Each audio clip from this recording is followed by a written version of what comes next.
জয় হিন্দ বন্ধুরা।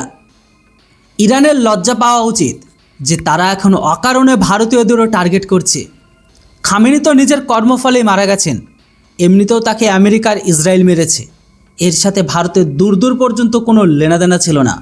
তা সত্ত্বেও ইরান ভারতীয়দের ওপর জুলুস মিছিল বের করেছে।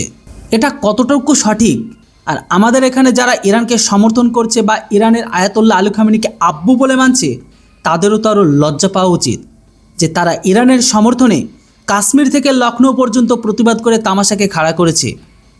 আসল কথা হলো, ইরান মিসাইল ছুড়ে একটি ভারতীয় তেলের ট্যাঙ্ক উড়িয়ে দিয়েছে, যার নাম ছিল MKVOM-3 এবং যাতে 3 জন ভারতীয় মৃত্যু হয়েছে।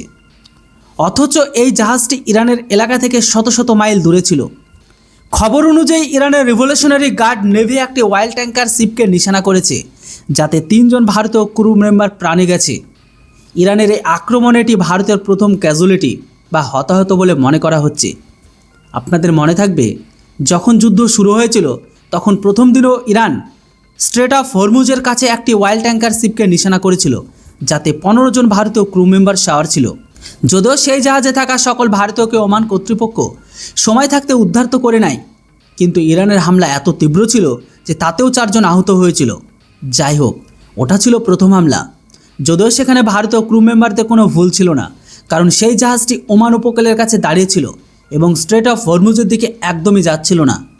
ধরেই নিলাম যে ইরান তখন ভুল করে মিসাইল ছুড়েছে, কিন্তু এটা দ্বিতীয় হামলা যেখানে ইরান জেনে বুঝে আরও একটি তেল ট্যাঙ্কারকে নিশানা করে, এমনকি তাতে 3 জন ভারতীয় ব্যক্তির প্রাণ গেছে। ইরান জানতো যে প্রথম অয়েল ট্যাঙ্কারও ভারতীয় ক্রু মেম্বার আহত হয়েছিল, তবুও তারা এই হামলা করেছে।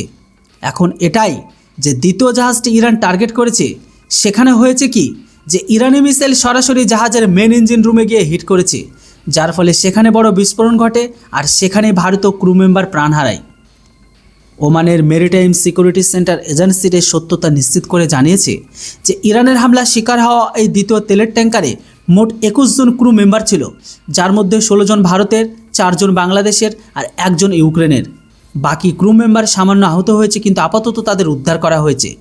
তবে আরও একটি লক্ষ্য করার মতো বিষয় হলো এটাই যে দ্বিতীয় জাহাজের ইরান হামলা করেছে সেটি স্ট্রেট অফ হরমুজ পার করার বিন্দুমাত্র চেষ্টা করছিল না। নিউজ অনুযায়ী এই তেলের ট্যাঙ্কার মস্কোটকের কাছে ওমান উপকূল দিয়ে পার হচ্ছিল। ইরান স্ট্রেট অফ হরমুজ আগেই বন্ধ করে রেখেছে। ওখান দিয়ে যেতে তবে না হয় আমরা বুঝতে পারতাম যে ওখান দিয়ে পার হওয়ার চেষ্টা করা মানে এক প্রকার আত্মহত্যার সমান, কিন্তু ওমান উপকূলের কাছে তেলের ট্যাঙ্কারকে নিশানা করা এটা পরিষ্কারভাবে প্রমাণ করে যে ইরান এই মুহূর্তে পাগলামির পর্যায়ে চলে এসেছে, আর এই পাগলামি তাকে নিয়ে ডুবেছে। ভাবুন, আয়াতুল্লাহ আলী খামেনি জন্মর শুরু থেকে শেষ দিন পর্যন্ত এত যুদ্ধ প্রস্তুতি করলো, এত কিছু তৈরি করলো, কিন্তু যুদ্ধর প্রথম দিনেই টপকে গেল। যাই হোক, এখন ভারতের সাথে শত্রুতা তৈরি করে নিয়েছে ইরান। রিপোর্টস অনুযায়ী ভারতীয় ক্রু মেম্বারদের মৃত্যুর কারণে ভারত সরকার ইরানের ওপর যথেষ্ট ক্ষুব্ধ, এমনকি শীঘ্রই এর বিরুদ্ধে কোনো পদক্ষেপ নেওয়া হবে। কারণ ইরান নেভি পাকিস্তান এবং চীন এই দুটি দেশের তেলের ট্যাঙ্কারকে একদমই টার্গেট করছে না, এমনকি পাকিস্তানের অয়েল ট্যাঙ্কারগুলোকে ইরান অনায়াসে যেতে দিয়েছে।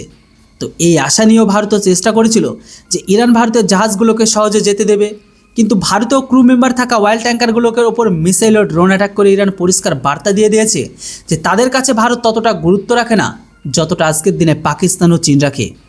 তো ইরানের চোখে ভারতের কোনো গুরুত্ব নেই, তাই আমাদেরও ইরানের প্রতি কোনো সহানুভূতি রাখা উচিত নয়, বা তাদেরকে নিয়ে আমাদেরও কোনো মাথা ব্যথা নেই। তারা মরুক, ভাড়মে যাক। আমার প্রশ্ন তো ভারতের সেই সমস্ত লোকেদের নিয়ে যারা ভারতেরই খায়, ভারতেরই পরে, ভারতেরই থাকে, কিন্তু ওই যে তেরা মেরা রিস্তাকে লা ইলাহা ইল্লাল্লাহ, সেই সমস্ত ব্যক্তিগুলো যারা খামেনির প্রেমে এতটাই পাগল হয়েছে, দূর দূর পর্যন্ত যাদের সাথে কখনো তারা চোখে দেখেনি কাছে থেকে, যাদের সাথে ভাষাগত পার্থক্য নেই, যাদের সাথে ভাষাগত কোনো মিল নেই, তারা এটাও দেখতে পাচ্ছে না যে সামনে থেকে ইরানের নেভি ভারতের অয়েল ট্যাঙ্কার ও ভারতীয় ক্রু মেম্বারদের ওপর অনবরত হামলা করছে এবং আমাদের মানুষকে মারছে। আর এই বোকারা ইরানের জন্য ভারতের তামাশা করছে, কান্নাকাটি করছে, দেখেও হাসি পায়। যেটাই হোক, এখন এই বিষয়ে আপনাদের মতামত কি নিচে কমেন্ট করে অবশ্যই জানান। আর হ্যাঁ, ভিডিওটি ভালো লাগলে চ্যানেলটিকে সাবস্ক্রাইব করতে কেউ ভুলবেন না। Thanks for watching. জয় হিন্দ, বন্দে মাতরম।